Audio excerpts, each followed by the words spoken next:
clinique. Donc, la clinique, c'est la clinique Évolution. Donc, j'ai nommé ça un peu pour dire que les femmes, nous voulons continuer d'évoluer. Le but n'est pas d'arrêter de vieillir, et d'évoluer. Okay. Donc, c'est quoi les chirurgies que je fais le plus souvent?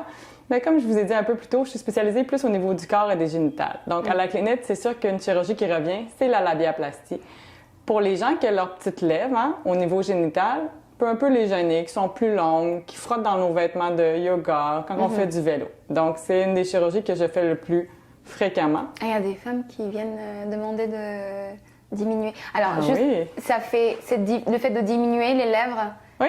de la vulve. Exactement. Okay. Les lèvres internes. Donc, on a les lèvres externes puis les lèvres internes. Oui.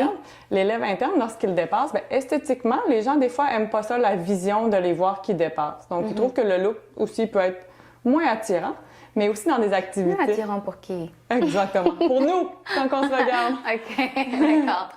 Oui.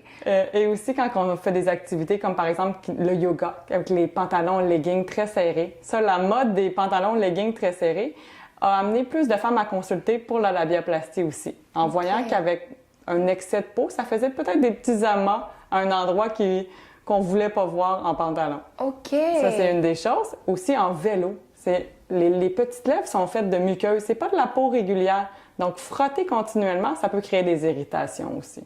Et c'est pour ça...